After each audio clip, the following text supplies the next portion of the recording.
2024 മലയാള സിനിമയിൽ ഏറ്റവും കൂടുതൽ കളക്ഷൻ ലഭിച്ച ചിത്രമാണ് ആവേശം. ഫഹദ് ഫാസിൽ പ്രധാന കഥാപാത്രമായി എത്തുന്ന ഈ ചിത്രം ഒരു തരംഗം തന്നെയായിരുന്നു ആ സമയത്ത്. അതുവരെയുള്ള മലയാള ചിത്രങ്ങളിൽ ഏറ്റവും കൂടുതൽ കളക്ഷൻ നേടിയ ചിത്രവും ആവേശമായിരുന്നു. ഇപ്പോഴിതാ ആവേശത്തിൻ്റെ സെക്കൻഡ് പാർട്ട് വരുന്നു എന്ന സൂചനയാണ് നൽകിയിരിക്കുന്നത്. ചിത്രത്തിൻ്റെ പ്രധാന കഥാപാത്രത്തെ അവതരിപ്പിച്ച നടൻ ഫഹദ് ഫാസിൽ തന്നെയാണ് രണ്ടാം ഭാഗം ഉടനെ തന്നെ ഷൂട്ടിംഗ് ആരംഭിക്കുന്നു എന്ന അറിയിപ്പ് നൽകിയിരിക്കുന്നത്. 250 കോടിയിൽ കൂടുതൽ ഒന്നാം ഭാഗം തന്നെ കളക്ട് ചെയ്യേണ്ട ചിത്രമായിരുന്നു ആവേശം. എന്നാൽ OTT റിലീസ് വളരെ നേരത്തെ ആയതിനാലാണ് ചിത്രം 175 കോടിയിൽ ഒതുങ്ങിയത്. എന്നാൽ ചിത്രത്തിൻ്റെ രണ്ടാം ഭാഗം ഇറങ്ങുമ്പോൾ ഇതൊരു പാൻ ഇന്ത്യൻ മൂവിയായി മാറുമെന്നും പ്രതീക്ഷിക്കുന്നതിലേറെ കളക്ഷൻ ചിത്രത്തിന് ലഭിക്കുമെന്നാണ് ഇവർ വിശ്വസിക്കുന്നത്.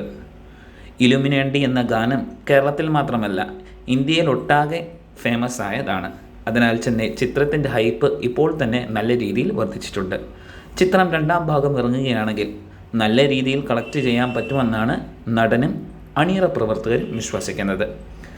ആവേശം മൂവിയെ പറ്റിയുള്ള നിങ്ങളുടെ അഭിപ്രായം എന്താണ്? ഇതിൻ്റെ രണ്ടാം ഭാഗം ഇറങ്ങുന്നതിനെപ്പറ്റി നിങ്ങൾ ആഗ്രഹിക്കുന്നുണ്ടോ? നിങ്ങളുടെ അഭിപ്രായം കമൻറ്റുകളായി അറിയിക്കുക. പുത്തൻ പുതു സിനിമ അപ്ഡേറ്റ്സിനായി ഈ ചാനൽ സബ്സ്ക്രൈബ് ചെയ്ത് സപ്പോർട്ട് ചെയ്യുക.